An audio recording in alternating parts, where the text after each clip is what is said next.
ये क्वेश्चन कह रहा है कि एक सर्कुलर पाथ है, जैसे कोई आपका सर्कुलर ग्राउंड हो, वहाँ पे सोनिया यहाँ से सपोज जलती है ए पॉइंट से, तो दोबारा यहाँ पहुँचने के लिए उसे 18 मिनट लगते हैं। और उसी पॉइंट से जब रवि चलता है तो उसको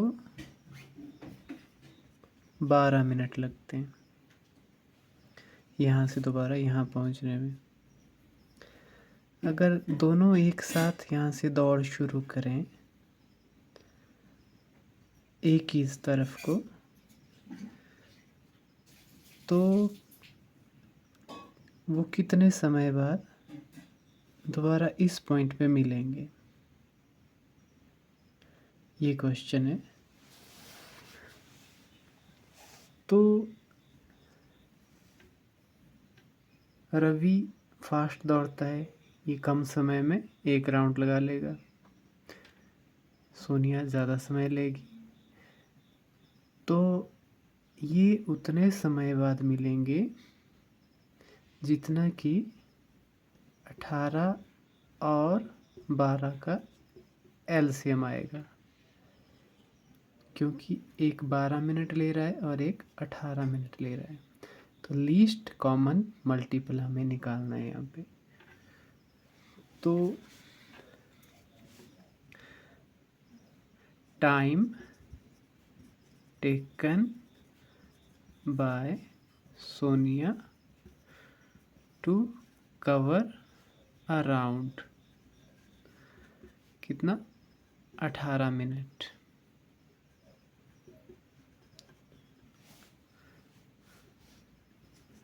टाइम टेकन बाय रवि कितना है? 12 minute.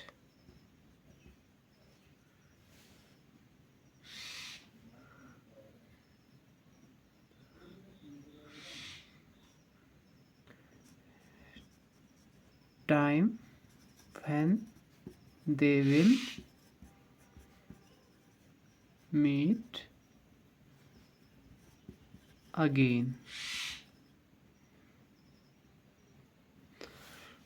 is equal to LCM of 18 and 12.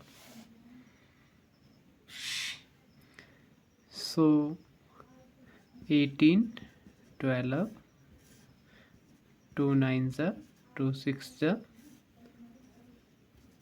2 3s are 3 3s are 3 1s are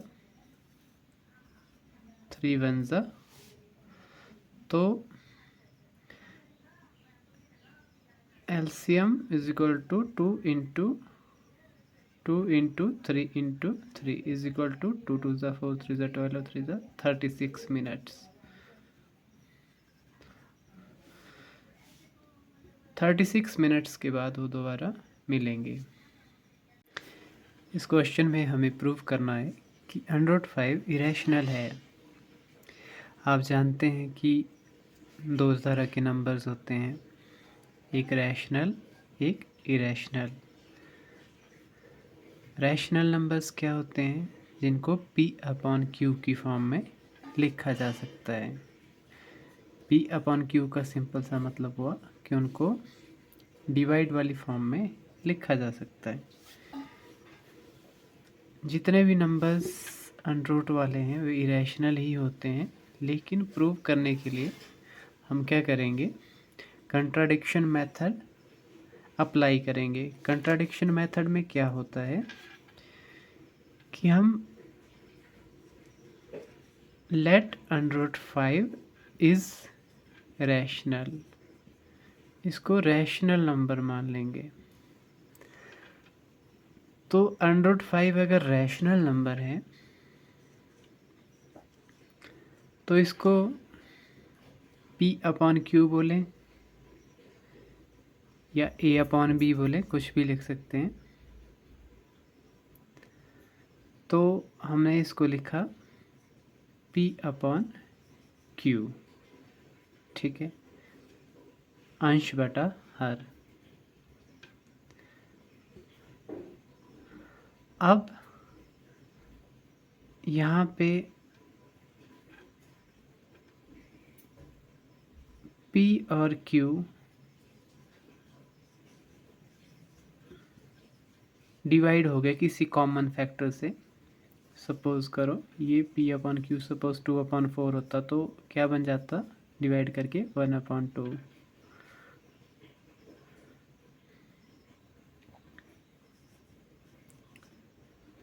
after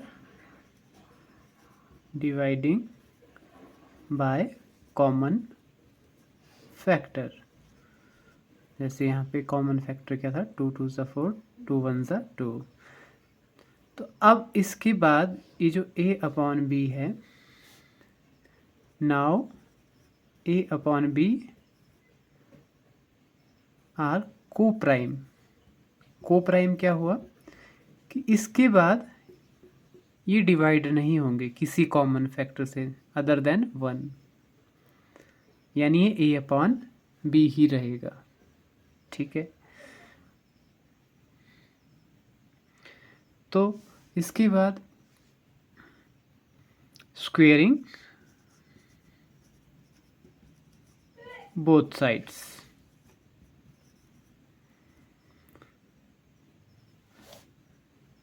√5 square is equal to, square से रूट कैंसिल हो जाता है, A upon B whole square, ठीक है। इसके बाद ये आ गया 5 is equal to A square B square, B square divide कर रहा है, यहाँ आके ये मल्टीप्लाई करेगा A स्क्वेयर। ये एक इक्वेशन आ गई आपके पास। अब ये जो 5 है, A स्क्वेयर अपॉन 5 मल्टीप्लाई कर रहा था, यहाँ आके इसने डिवाइड कर दिया। अब एक रूल है, इसका मतलब 5 A स्क्वेयर को डिवाइड कर रहा है। If 5 dividing A square then it will divide A also. अगर कोई नंबर किसी स्क्वेयर को डिवाइड कर रहा है तो वो स्क्वेयर के बिना भी उसको डिवाइड करेगा। फॉर एग्जांपल जैसे 4 स्क्वेयर अपॉन 2 लिखा मैंने, मतलब 2 4 स्क्वेयर को डिवाइड कर रहा है, इसका मतलब हुआ 2 16 को डिवाइड कर रहा है।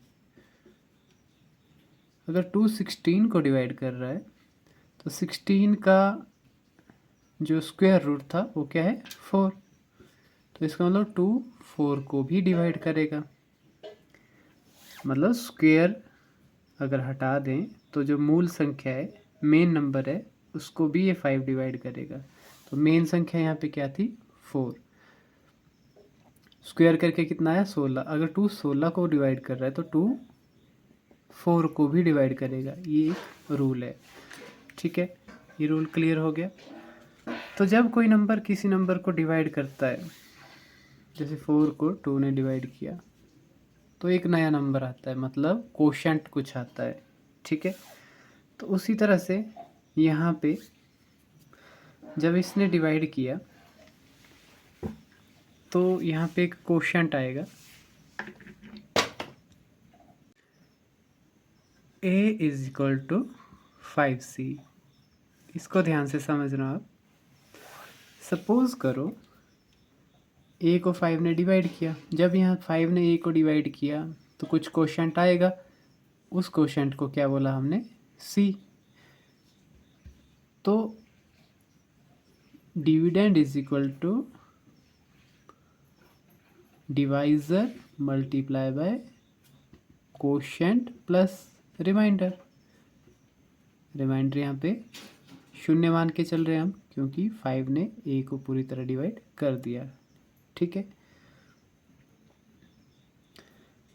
तो यहाँ आ गया A is equal to 5C, ये इक्वेशन, ठीक है। अब यहाँ पे इस इक्वेशन को नंबर 1 जो शुरू में यहाँ पे इस वैल्यू को सेकंड वाली जो आई उसको इक्वेशन नंबर 1 में पुट करेंगे। Put a is equal to 5c in first equation. ठीक है, तो फर्स्ट इक्वेशन क्या है? 5b square is equal to A square की जगह क्या लिख देंगे? ए की वैल्यू क्या है? 5c, 5c का स्क्वेयर। ठीक है,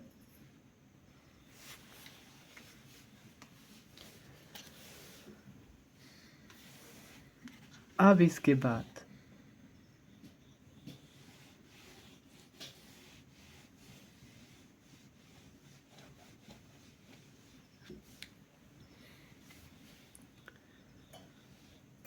तो ये क्या बन गया?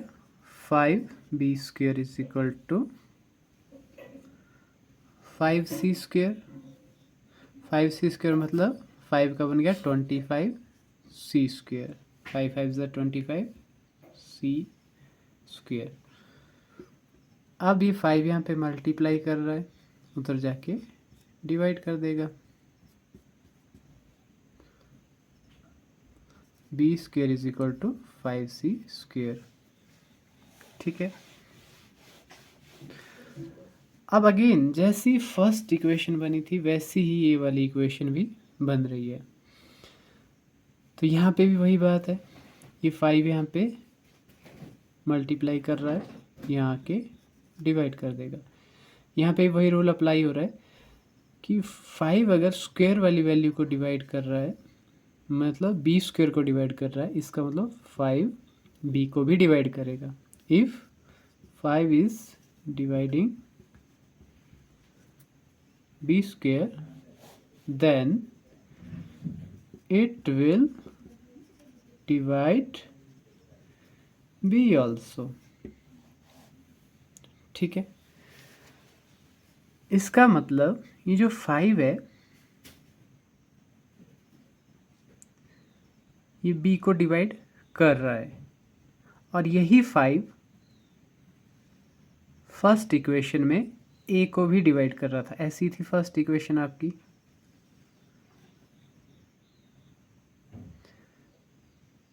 तो शुरू में हमने क्या कहा था? a एंड b को प्राइम है। को प्राइम का मतलब है उनका 1 के अलावा कोई और फैक्टर नहीं है, लेकिन बाद में इनका फैक्टर कौन निकल के आ गया? 5, a का भी b का भी। तो ये दोनों स्टेटमेंट्स कैसी हो गई? कॉन्ट्राडिक्टरी। कॉन्ट्राडिक्टरी का मतलब क्या हुआ कि एक तरफ तो हमने बोला कि a अपॉन b शुरू में को प्राइम थे, मतलब 1 के अलावा इनका कोई और फैक्टर नहीं था, लेकिन बाद में a का फैक्टर 5 निकल के आ रहा है और b का भी फैक्टर 5 निकल के आ रहा है। तो ये दोनों स्टेटमेंट्स कॉन्ट्राडिक्टरी हो गई, या तो फर्स्ट ट्रू होगी या तो सेकंड ट्रू होगी। ठीक है, तो ये कॉन्ट्राडिक्शन क्यों पैदा हुआ? क्योंकि हमने शुरू में √5 को क्या बोला था? Rational number. तो यहाँ पे हम क्या लिखेंगे? Here 5 is dividing a and b, which means it is a factor of a and b. But in starting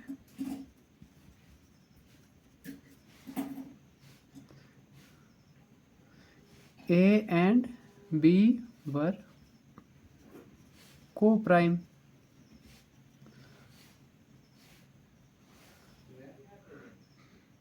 This contradicts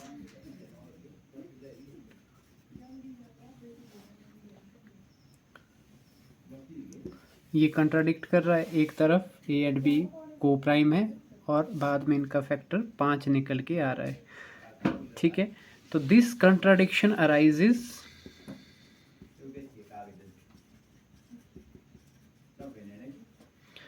arises due to our wrong assumption. Hence 105 is irrational. ठीक है.